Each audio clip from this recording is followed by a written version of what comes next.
कि एक श्री रामचंद्र यादव जी हैं। ये बताया गया हमको अभी यहीं मंच पे बैठने के बाद कि दक्षिण भारत के सभी अखबारों में आज इनका नाम और फोटो आया हुआ है, और इन्होंने ये कहा है कि तिरुपति में जो लड्डू में अपद्रव्य मिलाए जा रहे हैं उसके वारण के लिए ये कह रहे हैं कि 1 लाख देशी गाय तिरुपति मंदिर को ये खरीद करके 1000 करोड़ रुपया भी अगर खर्च हो तो देना चाहते हैं।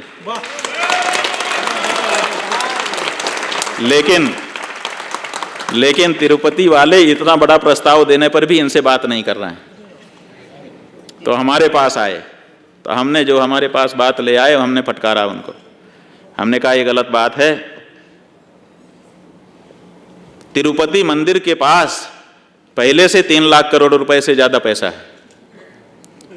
वो पैसा तिरुपति मंदिर का नहीं है, वो पैसा हमारा आपका है, सनातन धर्मियों का है। तिरुपति मंदिर के ट्रस्टी ये ना समझे कि वो उनका पैसा है।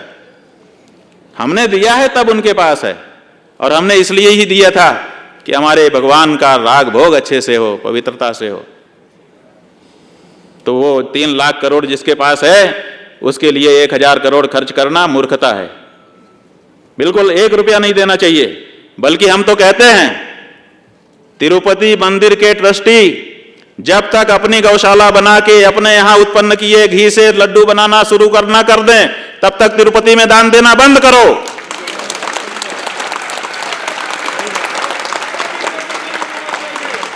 हमारे दान का दुरुपयोग,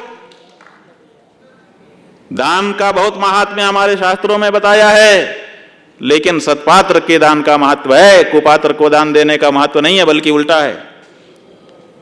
गरुड़ पुराण में 2 श्लोक हैं।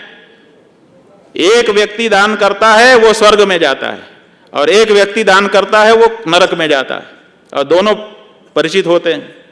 दोनों एक स्वर्ग में एक नरक में जाके टेलीफोन करते हैं, भैया कहाँ हो? बोले स्वर्ग में। तुम? हम तो नरक में। बोले ये कैसे हो गया? दान हमने भी दिया था, तुमने भी दिया था, हमको स्वर्ग मिला, तुमको नरक का। इसलिए क्योंकि तुमने सुपात्र को दिया था इसलिए स्वर्ग मिला, और मैंने कुपात्र को दे दिया था इसलिए नरक मिला। इसलिए दान देने से पुण्य होता है, ये जो सोच रहे हैं बिल्कुल सही है, लेकिन सत्पात्र को दीजिए।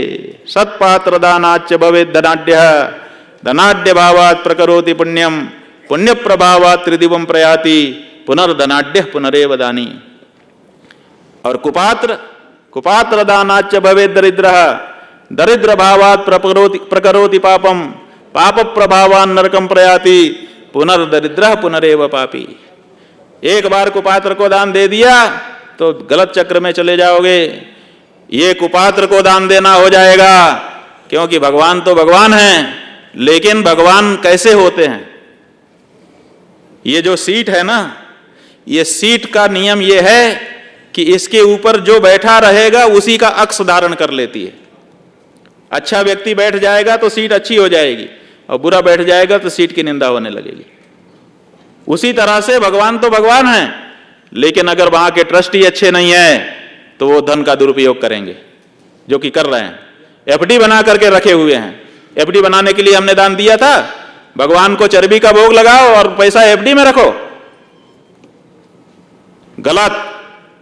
इसलिए 3 लाख करोड़ में से निकालो, अपनी स्वयं की इतनी बड़ी गौशाला बनाओ जिसमें तुम्हारे यहां जितने घी की जरूरत है उतना उत्पादन होने लगे।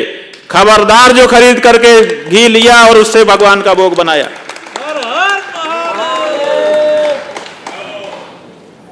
और अगर ये सब नहीं खड़े होगे आप लोग, जिसको जो करना है करते जाओ, तब तो फिर यही सब होगा। फिर हिंदू रहने की कोई जरूरत नहीं है। आधे ईसाई तो आप लोग वैसे ही हो चुके हो, आधे मुसलमान वैसे ही हो चुके हो। आप लोग अब क्या कर रहे हो? भगवान को देखे बिना माथा झुका ले रहे हो दूर से।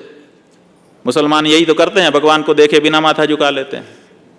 और ईसाई, आपका पहनना, ओढ़ना, खाना पीना, नहाना धोना सब तो ईसाई तरीका का हो चुका है। कितना हिंदुत्व रहा आपका? बस थोड़ी सी पवित्रता अभी बची हुई है। अगर उस पवित्रता को भी खो दोगे तो फिर कहीं के नहीं रह जाओगे।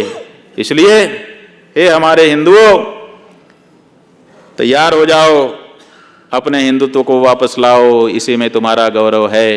और हे यादव जी, रामचंद्र यादव, हे रामचंद्र यादव जी, आपके पास अगर 1000 करोड़ रुपया है तो किसी को मत दो, स्वयं एक गौशाला बनाओ, उसमें घी उत्पन्न करो शुद्ध, और तिरुपति मंदिर लेकर के जाओ और वहां घी रख करके खड़े हो जाओ कि ये मैं शुद्ध घी लेकर के आया हूं, समर्पित करता हूं, इसी में भोग बनाइए। और उसके बाद अगर नहीं बनाएंगे तो हम लोग खुद खड़े हो जाएंगे, पकड़ पकड़ के एक एक को फांसी पे चढ़वाएंगे। ऐसा नहीं है। जनता जब विरुद्ध हो जाती है ना तो बड़े बड़े राजाओं को भागना पड़ता है। अभी कौन सी बेगम खालिदा जिया, कौन थी ये, बांग्लादेश का, जब जनता आने लगी तो मिलिट्री ने कहा 45 मिनट है, भागो, तो अपना 5 सूटकेस लेके भागना पड़ा कि नहीं। तो इसलिए ये मत सोचो कि कुछ भी करोगे और रह जाओगे। जब जनता आपके विरुद्ध हो जाएगी, जनता को बात समझ में आ जाएगी, तो क्या ट्रस्टी क्या क्या सब खत्म हो जाएगा। इसलिए भगवान के भोग में पवित्रता बनाए रखने की जिम्मेदारी तिरुपति व्यवस्था से लगे हर एक व्यक्ति की है। और अगर उसमें कोई कमी होती है तो उसका वो दोषी है, और दोषी को दंड नहीं दिया तो ये भी पाप होता है। जाओ नहीं दंड करो खल तोरा, भ्रष्ट होई श्रुति मार्ग मोरा। भगवान ने स्वयं कहा ये श्रुति का मार्ग है कि दोषी को दंड देना। तो बस कुछ बातें कहीं। आप लोग घर में भोजन बनाते हो तो बहुत सारे चावल एक ही बटलोई में डाल देते हो और फिर आग लगा के पकाते हो, और एक चावल को देख के ऐसे करते हो और अंदाजा लगा लेते हो कि पूरा कैसा है। करती हो ना माता हो आप लोग। तो उसी तरह से हमने एक चावल यहाँ पे आपके सामने रखा पूरी बटलोई का, इसी चावल से बाकी सब भावों का अंदाजा आप लगा ही लेंगी, ऐसा हमको विश्वास है।